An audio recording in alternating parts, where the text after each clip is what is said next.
Yeah. The following is a production of Sharkflight Media. Sharkflight Media. Sharkflight Media. Sharkflight Media. From mechs to mages or agents to Argonauts, this is the world of Chris Kennedy Publishing. This is the CKP Future Books Podcast. Welcome, everyone, to the May edition of Future Books. We start off, as always, speaking with our intrepid publisher, Chris. He's taken some time out of his busy schedule to give us a few minutes and talk about the books coming out this month. As you know, we're starting the convention season, and he also, like this month, we're having 5 books coming out, so he does not have a lot of time, and we certainly appreciate him taking time out to talk to us every month. Welcome, Chris. Hey, thanks for having me. Good to be here.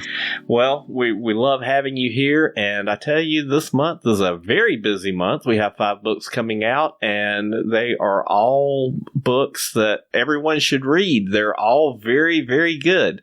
It's hard nowadays to not recommend everything we have coming out because everything is of such high quality. So now it's just a matter of what your personal taste is as to what you want to read. Well, that's the whole point, isn't it?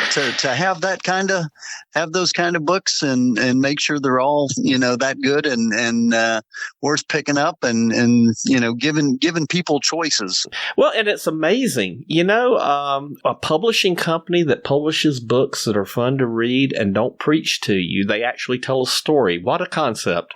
What a concept. It makes you remember why you enjoyed science fiction in the first place.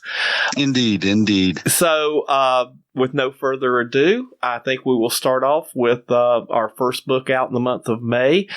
This is from one of our longtime authors, Jo Boone, and it's The Celestial Sea, which is the 3rd book in her Combined Services series. You want to tell us a little bit about it? Absolutely. And this is kind of pushing the way back button here a little bit, since it's been a couple years since the 2nd book in the series came out. The first and second came out relatively quickly, but the 3rd one was a bit of a wait. We now make sure that we have all 3 before we do that.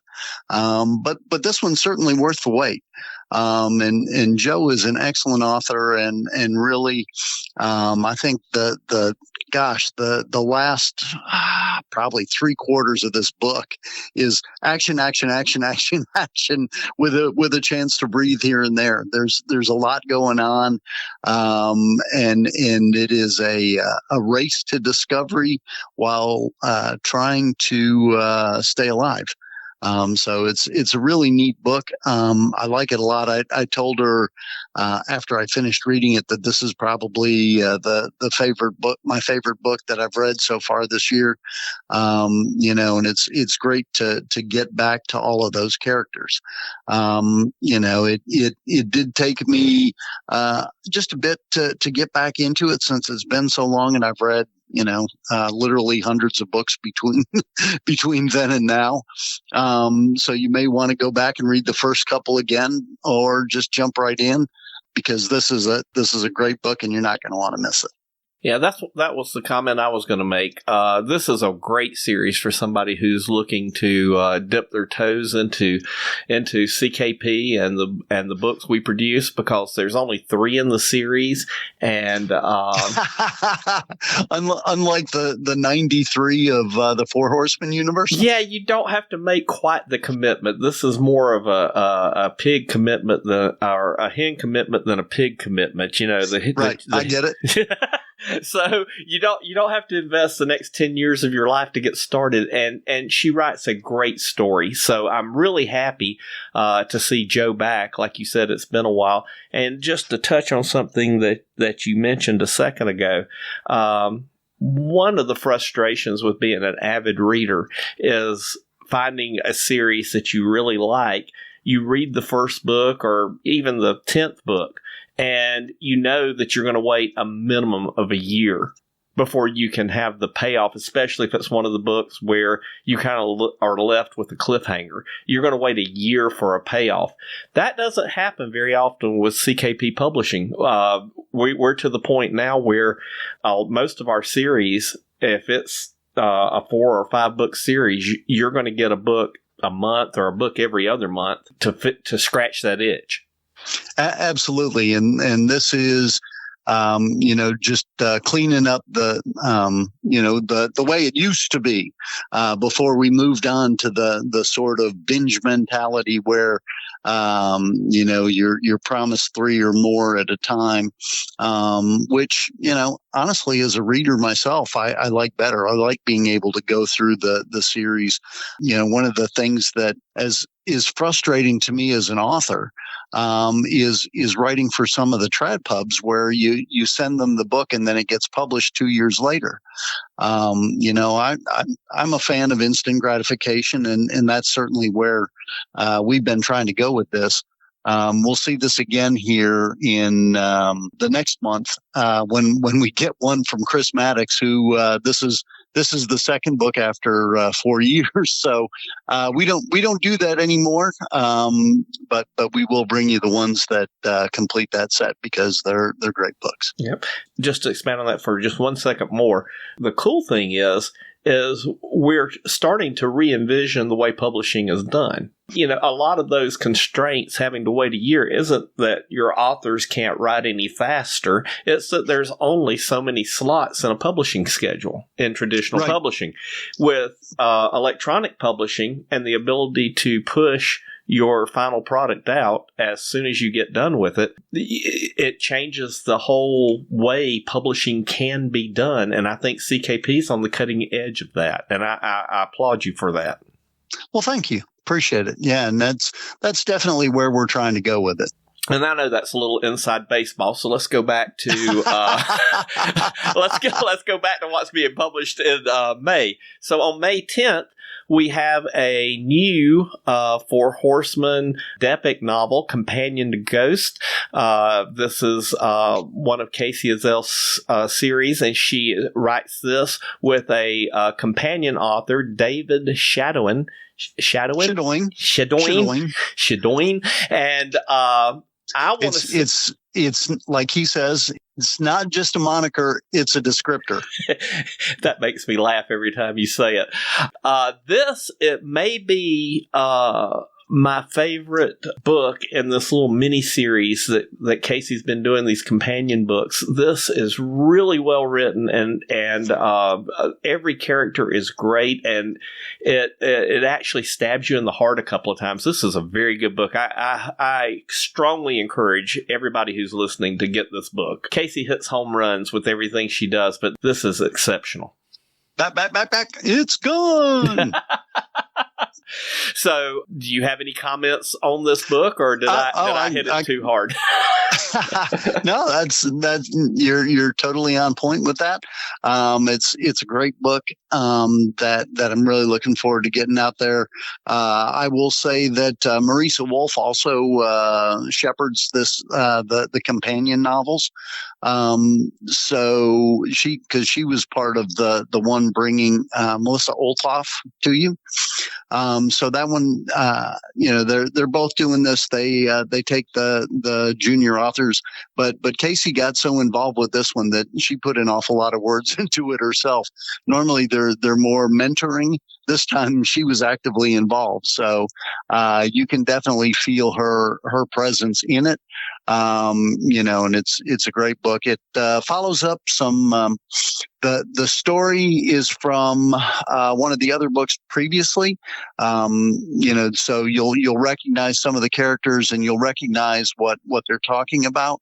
And then you'll jump right in and off you go. Yeah, so it's a wonderful book. I strongly recommend the second week of May. That's a great book to get. Then on May 17th, we have another book in a series that Chris said was one of his favorite series of all times, the 7th Shaman book. And once again, thanks to non-traditional publishing, electronic publishing, this is a book I feel strongly would have probably fallen through the cracks with a traditional publisher. And it explores a world of science fiction that I think if it has been explored by another author, it's certainly something you haven't seen every day. It has a strong Native American feel. This is a really great book. And for readers who want to try something new and not right straight down the middle of military science fiction, this is a great book. Absolutely, and I think you're exactly right about it. Probably would never have been published by a trad pub because it has religious aspects and it talks about gods and things like that. But I really like the Native American aspects of it. Love this series. The second book in the series was my number one book for 2022. And she just continues to perform and get great books out. The series will probably total at 7 for the 7th Shaman or Shaman, depending on how you pronounce it. And I can't wait for 6 and 7. I know she's working on 6 and we'll get it out as quick as possible. But this is really a great book from a great series. If you haven't picked it up, give it a shot. Yep. Trial by Gods, D.T. Reed. And once again, another great author who has been around CKP for a couple of years now. You won't go wrong with this. And it's not going to be your traditional science fiction novel. I think this is something. This series should be nominated for awards. It's outside of the mainstream and very well written. Absolutely. And then we go to a new series. This is book 2 in the series. It's called No Fail, and this is part of the Never Again series. The series actually is Blood and Armor. Blood and Armor. Okay, the first book was Never Again. Correct. And this is a great series, and you will recognize there are thinly disguised characters in here that closely resemble people that you read about in the news. So if you want some near science fiction and some great military writing, this is a good series to start with. Absolutely. The series takes place, basically about 5 years in the future. It has new technology with a powered armor that works, with the right kind of breakthroughs. So it's not a lot of hand wavium. It is exactly what, could happen sometime real soon, as well as, a new country struggling to, earn its place in the world, with some neighbors that hate itself in a region where hate is not strong enough a word for what one civilization feels for the one next door to it. Yeah, this series here, if you read the news, it's not very far from that, and it's got I would say it draws pretty heavily on things that are ongoing, even though it was written before those events. Yeah, and we're fortunate that a longtime CKP author and a longtime author have partnered together on this series. So Bill Fawcett, who's been around in the science fiction community forever, is one of the authors, and then Kacey Moores, who has been a great writer in the Four Horsemen universe and other books with CKP. So you will not go wrong with this series either. And like I said, it's in book 2, so you don't have to make a lifetime commitment to get started with this series either. Right. And I already have book 3 that'll be out, next month. And then book 4 is over halfway done. So after book 3, book 1 was Bill Fawcett. Book 2 and book 3 are Bill Fawcett and Kacey Moores. Book 4 is going to be Kacey Moores and Melissa Olthoff. So, I expect that the series will just continue to, get better and better. And I could not recommend it strongly enough. It is ripped from today's headlines in a future, very close to our own. Yeah. If you enjoy Daniel Suarez, you'll enjoy the series. The writing styles and the material is very much the same, very much in the line of Michael Crichton during his prime. It's all stuff that could happen with what's around now, but maybe hasn't happened yet, or we don't know that it's happened yet.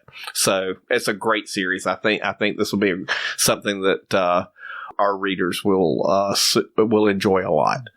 Jump right on and have a great time with. Yeah. And then we're going to finish up the month on May 31st with 2 underachievers who just can't seem to get a book out, in that George R.R. Martin style. It's that Chris Kennedy guy and Kacey Ezell. I mean, you never see their names anywhere. And it's going to be the 3rd book in their Ashes of Entecea series. This series came out of nowhere. It's very much epic science fiction. It's large in scale. It's very Dune-ish, but with better humor and better covers. And the third book is Conqueror's Promise. So I think you've talked to that Kennedy guy. Tell us a little bit about this third book in the series. I'm passingly familiar with it, having had some conversations with him. And I will tell you that this series really harkens back to, space opera, as it used to be, with the big sweeping universe, and, just looking at the covers, gives you a feel for that, with the vibrant pinks and purples and oranges. And I could not be happier with this series, having been one of its co-authors. Kacey wrote the first book by herself and turned it into me and said, hey, take a look at this. And I read it and I said, this is awesome. Can't wait to get it out. And she said, well, I'm starting on the second, and I thought I'd see if you'd like to help write the second. Will you come play in my sandbox?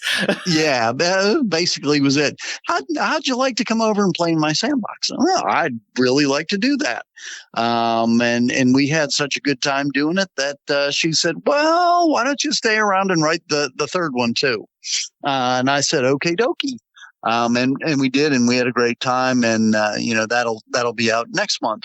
But as far as The King's Daughter goes, the King's Daughter is the only one that really can challenge the Zretian rule in the universe. So they're going to want to kill her first. So it's a race to save her.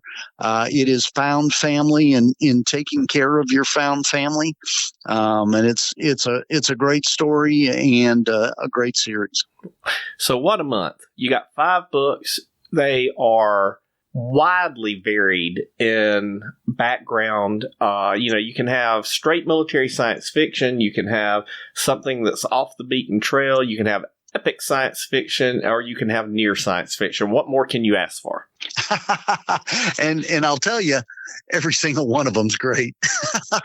I hate to sound like a homer, and I'm sure people are going, well, you have to say that. You're the one publishing them. Maybe that may or may not be true, but in this case, I strongly believe in all of them, and really, you won't go wrong with any of them. So grab them all.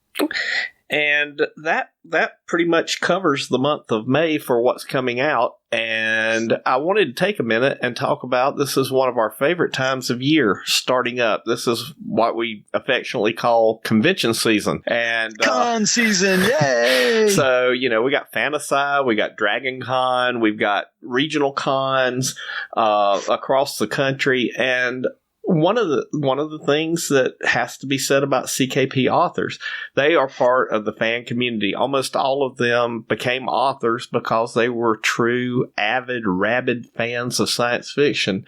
And they remember the time when they got to walk up and say, hey, do you mind signing my novel? And having conversations with people that they really admired, and just be able to tell them, hey, that book, it hit me at a time where I needed to read that particular book. And so Chris and all the authors are in conventions across the country, and a lot in the South, because a lot of our authors live in the southern part of the United States.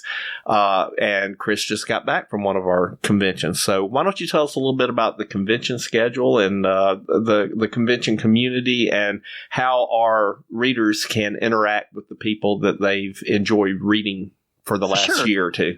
Sure. And you're spot on with that about, not only being the president of the Hair Club, but being a member too. I was at a con 5 years back, I think about 5 years back.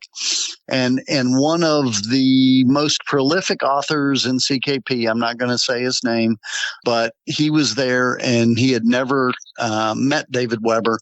David Weber was there, and he was like, "Oh my God, it's David Weber!" And he almost could not talk.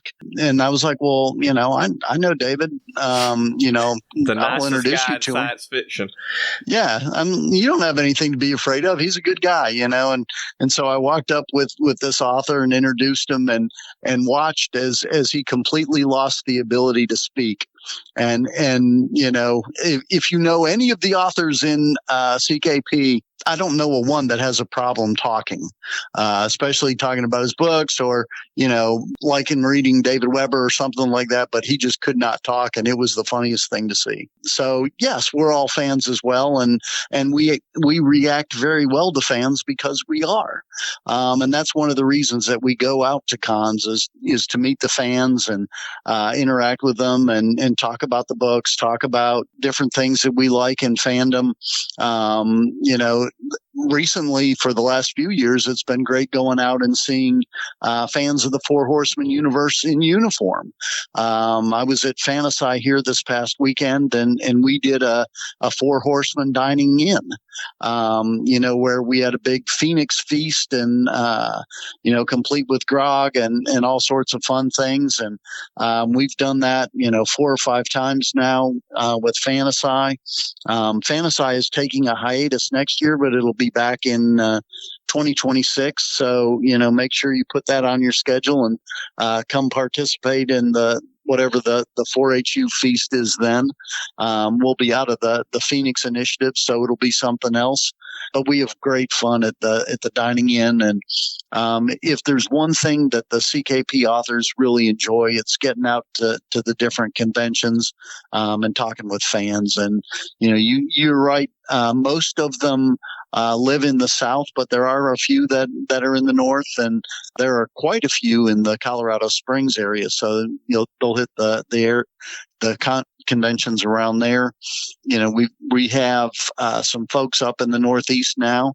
And we're going to try and do a few more of those conventions next year. So, basically, if you are somewhere that has a con but doesn't have CKP people at it, go onto the factory floor and go, "Hey, there's this great convention here at, whatever city, and it's this week. And man, it sure would be neat if some CKP people we're around for it. And some will certainly try and get up for it. If you're part of the planning staff and can hook them up with a guest of honor slot, that certainly makes it even easier. And, I've pretty much told a few people, if you get me in for a guest of honor, I'll come. I also want to mention it's one of the places that you can actually get physical bound copies of a lot of the CKP books right off the table. And if you are wanting to get it signed, a lot of the authors will be more than happy to sign those books for you. And occasionally all of the authors will be happy to sign for you, and we'll personalize it however you want. You heard it from the publisher. And not only that, but we don't charge for signatures. It's not like going to a Comic-Con and you have to pay $10 to get an autograph or, something like that. We'll sign the book for free just because you bought it, and we're happy to talk with you. And occasionally there's some CKP swag laying around. So it's definitely worth going to the tables and meeting the authors and meeting Chris if he's there. And, you never know. You might make some good friends and one day end up doing a podcast. Absolutely. And, sometimes that's a great opportunity to get in for a red shirt and, get your name in print. Who knows? Yeah. So you can go to just about any convention website. If you've never done a convention, everybody who's a science fiction fan ought to do one convention. And I agree. I'd never heard of them up until I started as a writer, and I was like, oh my gosh, what have I been missing here? Yeah, you make friends for life. You will find people who, if science fiction is your thing, you will find your tribe. Absolutely. And one of the things that people ask about LibertyCon, which is one of the conventions that a lot of the CKP people go to, I've heard that described as a family reunion with people you actually like. Absolutely. To me, in my opinion, LibertyCon is the gold standard of science fiction conventions. You can see more stuff and find something that's just your thing. Probably easier at Dragon Con or a con of that size, but you are surrounded by 50,000 people. And no matter how hard you go, you're not going to see everything. Some of the smaller cons, Fantasy is the exception, but a lot of the smaller cons, unless your particular author is there, it's not a weekend. It's a day. It's a day trip. But LibertyCon, it's like going home. And the authors are there as fanboys just as much as you are. Absolutely. And it's, it started as just the weekend, like, Friday, Saturday, Sunday, but anymore, everyone gets there on Thursday because they just can't wait. They want to get in with their tribe and see everybody and just can't wait any longer. So now they go early. Yeah. Well, thank you for your time. I know you've got to get back to editing books and getting things ready for the month of June. So thank you so much for your time. And I hope that we are able to do this again next month. I'm looking forward to it. Thank you so much. Those are the upcoming books next month from CKP. And this month, as our featured author, we have Jo Boone. Jo has had a hiatus of about 2 years between her last book and this book. We really enjoyed her first two books, The Magnetar and Jo, tell me the name of the second book. I never get that pronunciation correct. Elanine. Elanine, and these books are part of a series called The Combined Service, and we are really happy to have her back. We've anxiously awaited this third book, and she's graciously given us some of the time that she could be writing to talk to us this month. Welcome, Jo. Welcome to Future Books. Hi, thanks for having me. Oh, we're glad to have you back. I had such a good time last time that you were on in season 2, talking about what was then your first book, Magnetar. And like I said, there's been about a 2-year hiatus between the second book and this book. So why don't we start by you giving us a little bit of information on Magnetar, then we'll talk about Elanine. Say it again. Yes. Couldn't have just called it Jo. I learned my lesson. The third one's very easy to pronounce. Thank you. So give me that pronunciation one more time. Elanine. Elanine. And then we will talk about the third book. It's a real word, by the way. I'm sure it is. It sounds scientific, like a scientific terminology, maybe? It is. It's a variety, like a family of hawks. A family of hawks. Well, I sure wish you would have called book 2 A Family of Hawks. It would have been much easier for me. Taxonomic family, but yeah. And then we will talk a little bit about the third book that'll be coming out on May 3rd. So people should mark this in their calendar. It's only a few days away. So let's start with Magnetar. Tell us about your first book and how you came up with the idea and what started the series. Well, the Magnetar it's a mystery, but it's a space opera. I just love the idea that you can take science fiction and you can write a science fiction novel that's basically any other kind of a novel too. So what I wanted, and I also love to play with tropes, and one of the tropes that I kind of wanted to play with was the amnesia trope, where you have a character who doesn't remember. And I had read a book by, there's a British TV presenter, his name is Richard Hammond, and he was in an incredibly bad car accident. He wrecked a car while he was filming the show Top Gear. And I read his memoir of recovering from that injury. And one of the things he dealt with were short-term memory problems, and that eventually recovered. But just that story of recovering from that traumatic brain injury was fascinating to me. So I kind of took that and I thought, well, if you did this in science fiction, how would this work? And I thought, well, I kind of put that together with the trope of the sci-fi hero who dies and then is brought back, your Spock or your whatever. And I put those two things together and ended up with a book where the main character dies in chapter 1. And when she comes back, she has this blank in her memory. She has this space of time she doesn't remember.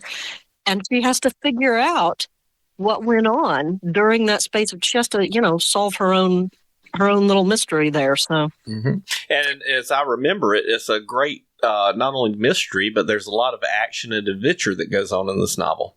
Yes, because when she wakes up from having been dead, she has been enlisted in the Combined Service, which is the first uniformed service where all 4 sentient species in the galaxy serve together. So she ends up aboard the Magnetar, which is the ship, serving with the Ga'ul, who are gray aliens, and with the avians and with the octopods. And, so she's thrown into a very, very alien situation, something she never anticipated for herself. She doesn't know how she got there. She doesn't know why she is there. And it's a bit of a mystery, but lots of adventure too. The plot of the book, the Combined Service has taken into custody an octopod terrorist, and they have to return him to his homeworld to stand trial. But an octopod is a very difficult creature to keep in captivity. They escape. Mm-hmm. Just like octopus and just like an octopus, in yes. In these big aquariums, they find them in other people in other tanks. They move themselves. They're very curious and inquisitive creatures. There was one that would get out of his tank in the aquarium at night and go hunt in the other tanks, and then go home. So they were losing fish out of other tanks, and they had to put a camera up, and they watched him do it. So yeah. Very mischievous, the octopuses. But she's aboard the Magnetar, which is on this mission to return this octopod. And turns out, she has to figure out whether she has been actually put there for some nefarious purpose pertaining to this octopod terrorist. So, and she also wants to try to return home to find out what happened there, because she died in like a disaster, correct? Yes, her homeworld was destroyed in a cataclysmic disaster. And what happened there, I've kind of been parceling out that information through the additional books. Right. So that's the through line. Yes. All right. And then we go to book 2, which came out not long after, like I think 4 months later, which is the unpronounceable Elanone. Thank you. And which has something to do with the taxonomy of hawks. And in this particular book, they travel to the avians planet, correct? Yes, they travel to an avian colony world, which is called Elanone, which is where the name of the book comes from. Mm-hmm. And their mission there is supposed to be to take delivery of a shuttle that has a new design, and it has a gravitic drive, which is the FTL drive, which, a ship that small doesn't typically have one. So this is a big deal. Mm-hmm. When they get there, and I started writing this during the pandemic. I actually started writing it before the pandemic, and I did not know there was going to be a global pandemic in the middle of writing this novel. I did. It's all my fault. And it was an avian pandemic. So they get there and they find out that the avians are in the middle of a raging global pandemic. And it gets aboard the Magnetar because the avians don't tell them. Mm-hmm. And it gets aboard the Magnetar. Well, at the same time, Charlie and Wiley, her friend from aboard ship, are invited to come to the surface of the planet. That goes very, very badly. And they end up in what is an octopod colony on this avian world. They end up in an octopod settlement in the ocean and in the middle of what's about to become a shooting war. So that one is actually more action-adventure than the first one is. And Charlie ends up in the middle of no man's land in what's about to become a full-fledged shooting war and has to figure out how to survive the situation. So that gets us caught up. That's the end of book 2. And now, on May 3rd, we're going to have book 3, whose title is The Celestial Sea. The Celestial Sea. I can pronounce that. Yes. and I understand all those words. So we end up with the Celestial Sea, and what happens with Charlie and her cohorts in this one without giving us any spoilers? Well, in the third book, the Magnetar goes to a Ga'ul colony world. And so that was kind of the concept all along, is that they would go to worlds that were mostly inhabited by one of the species. So they go to a Ga'ul world, and it's a world where her Ga'ul friend Breccia has family. And when they actually go there looking for some exiled Ga'ul called the Forvitnir. They go there looking for this specific group of exiled Ga'ul for a novel-related purpose. But when they get there, they discover that the Combined Service ship that is supposed to be on station there is not there. And they don't know what's happened to it. And there are pirates in the area. So they have to deal with the pirates, and that's one big set piece is dealing with the pirates. They have a nice space battle there.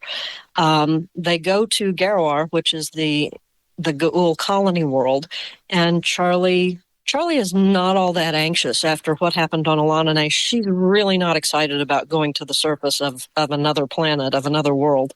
It's actually a moon that is in orbit around a gas giant, but she's not really all that excited about it. But she does go and meets Breccia's family. And that goes both well and badly. There's good and bad to come of that. She meets one of Breccia's siblings, and he's a young Ga'ul man who has been to her homeworld of Fortuna since the disaster. And he has some information for her. And then the Magnetar, of course, has to find the missing ship. So she has to go back aboard the ship, and they go to find the Askia, which is the missing ship. Well, what they discover when they get there is that there is an anomaly in space that has an outsized gravitational influence. And I'm afraid to say too much more would be getting into spoilers, but I will tell you that in each book, Charlie finds out a little bit more about things she did not know about her own background and about herself and about her family. And that's true of this book, too. And also in this book, there is a ghost ship. Oh, boy. Well, it's been a while, so I look forward to this book coming out. I will say that one of the things that I liked about the first two books is that the writing isn't age specific. This series of books could easily be read by any age group. There's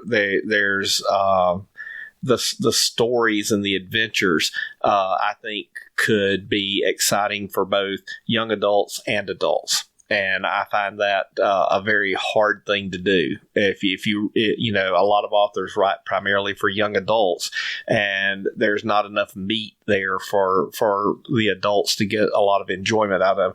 Your books seem to cross that boundary. Yeah, and they say, often when you talk to writers, they'll say, well, I couldn't find the book I wanted, so I wrote it. And I kind of feel like that because you either get a young adult book that focuses all on young adults and or you can have a book that's about adults. And what I wanted was to write a book that would kind of embrace both audiences. So you not only have Charlie's point of view, which is kind of a younger point of view, maybe a young adult, new adult, but you also have, the characters from the Combined Service. You have Captain Chalk, and you have Captain St. Clair, and of course the alien points of view. And so I've tried to have kind of a good mix of characters and points of view so that you really do, you can find a character to identify with. And there's a character from Elanine who also is in the Celestial Sea, Captain Sykes, who works in intelligence for the Avians. And he's one of my favorite characters. So I think he gives you a kind of a more adult, here's the adult, the politics, the this, the that, than you would get from like Charlie's point of view. But it's one of the things that makes the book so long too. Well, I will tell you that the two authors that you're writing reminds me of is Anne McCaffrey and Lois Bujold. They both had the that same ability to write a novel that, you know, really broke the barriers between teen and adult, especially Anne McCaffrey's the Dragon books. As that series progressed, it took up more mature themes, but the early books could be read by anybody. And then, of course, the Vor books by Bujold. I'm 60 plus years old, and I still go through and read that entire series about every 3 years. So your writing reminds me very much of both of those authors. I am incredibly flattered that you should say so, because those are two of my absolute favorite authors and probably two of the biggest influences on me. Would be Anne McCaffrey, Lois Bujold. I would also put Andre Norton in that category. So yeah, those are some authors that have really, really influenced me. And it's kind of funny too, because Lois Bujold, I think, came from a science background also. So there are a lot of similarities there. Yeah, you know, I do have my degree is my bachelor's degree is in the sciences, and I worked for quite some time in nonfiction. Writing nonfiction, and a lot of that was scientifically based, and a lot of what I do now for my day job is science based. So that's there too. Yeah. So I can tell by book 3 that there will be more. So how many books do you expect to have in the series? Do you have a fixed number in your head, or until the story completes itself? Initially, it was planned initially as 5. So there are at least 2 more. And like I said, the plan was to visit a world that is largely inhabited by one of the alien species. So in the Magnetar, we deal mostly with the octopods. In Elanine, we deal mostly with the avians. In the Celestial Sea, we deal mostly with the Ga'ul. Book 4 is intended to be dealing mostly with humans. And book 5 is intended mostly to be dealing with all of those things put together in, you know, we're going to draw all those plots together. So that was the original plan. It still is, but we'll see how it works out. After writing these books, are you working on something outside of this series? Right now I'm focused on this series. I may do a novel in the Four Horsemen universe for Chris Kennedy. Oh boy. I've discussed that with Kacey, Ezell, doing a novel there. I'm working on a short story for one of the CKP anthologies that's in one of their shared universes. And then as far as my own projects, once I get the 5 books done of the combined service, I'll kind of have to see what bubbles to the top next. But I have a project that I just love that's been, you know, kind of hanging fire for a long time. That's a kind of a buddy cops in space. And it's lighthearted and a little bit silly. And then I have a fantasy series that I would love to get back to and finish up but I don't know. I don't know if readers, you don't know if readers will follow you from sci-fi to fantasy very well. So I think a good book and a good author, people will follow the story if you've got a good story. David Weber has written in both genres and in a genre that's halfway between the two, and has been successful in all of them. So, and Anne McCaffrey was able to cross genres. So that's true. I think people follow the authors that they like, and mostly look for a good story with characters that they can relate to. And I think good character, in most cases, beat good story. You can have somebody that writes a great story, but have characters you don't care about, and you're left feeling empty. But you can read a mediocre story that has fantastic characters that you really relate to and get involved with, and walk away from that feeling like you've had a full meal. That is so true. So I want to say, for people who listen to this podcast, it's mostly CKP driven. This is a great series. If you want to put your toe in the water of CKP books and get an idea of what CKP has to author, this is a series that only has 3 books. And the third one, is the one we're talking about primarily today. But you can purchase all 3 books and not only have yourself a great series of stories to read, but get an idea of what all of the authors are like at CKP. The quality of the writing. It doesn't take, unlike the Four Horsemen universe that Joe talked about earlier, where there's, 70, 80 books in that series. Here's a series that you can get into that has 3 stories. So it's a great way to dip your toe in the water. I also want to mention that her previous 2 books are available on Kindle Unlimited, which is a great service offered by Amazon if you sign up for a yearly subscription. There are literally thousands of books available that are free with that subscription. I think you can get 10 books at a time, and then when you want that 11th book, you just basically electronically turn a book that you've already read in, and it gives you the opportunity to get another one. And both of the previous books by Joe and the combined service are available on that. Joe, for the listeners who want to follow you and keep track of when other books come out and anything that you're working on, do you have some sort of social media presence where they can find you? I do. You can find me on jobooneauthor.com. joboone.com. You can find me on Facebook.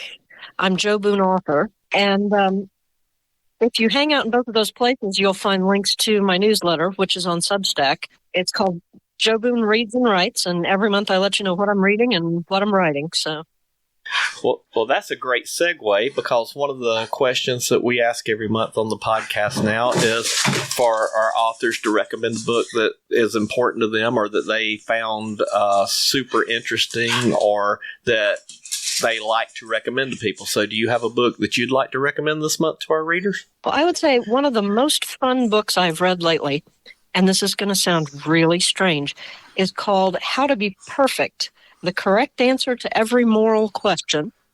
And it was written by Michael Schur, who is, he was the writer and producer of a TV show called The Good Place. Okay, yes, I'm familiar with that. So The Good Place is a TV show about moral philosophy. It's a sitcom about moral philosophy, and it's hilarious. And the book also, How to Be Perfect, is kind of a summation of his research into moral philosophy that he did for the TV show. And it's every bit as fresh and funny and hilarious and informative. I learned so much. It's really odd to say I really enjoyed this book on the history of moral philosophy, but I did. And I think that's probably, if you're looking for something fun and meaty to read that's nonfiction, I would start there. Yeah, there's one scene in that show that has stuck with me for years. It's the scene where the young black gentleman is explaining to the main character philosophy, and he has the blackboard, and he keeps trying to keep dumbing it down so that she can get it, and she's just not getting it. And every time I think about philosophy, that's the first thing that pops into my head, is him in front of that blackboard, with these, starting out with these esoteric ideas, and then breaking it down to "thou shalt not steal, do not take anything that is not yours." It was hilarious. It's one of the funniest things I've ever seen in my life. And I'm still a bad one to say, holy forking shirt balls. Yeah, that was a great show. Well, Joe, I covered everything in my outline. Is there anything that we haven't touched on that you'd like to talk about today? No, we've mostly covered the books. I would just like to say that book 3, Chris Kennedy has read it, and he said, it's early, but so far this is my favorite book of the year. He did say that. So, and he mentioned that earlier in the podcast today. Yeah.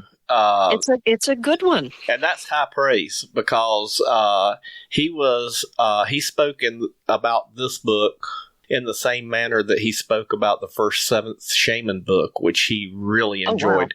So that's high praise. So I like to think that they're getting better as they go, and that unlike sometimes when you get further into a series, you think, well, every one of these gets weaker. And I don't think that's the case with this series. Well, I'm sure our listeners are looking forward to it being out. That's going to be May 3rd.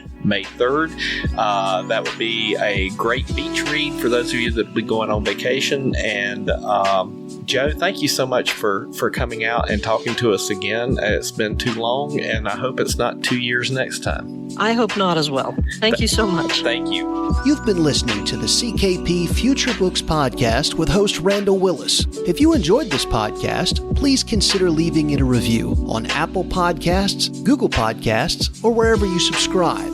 Show likes and channel subscriptions are also much appreciated on the CKP YouTube channel. Finally, if you'd like to know more about this author or others on the CKP roster, visit chriskennedypublishing.com. Thanks for listening to the CKP Future Books podcast. We'll see you next time.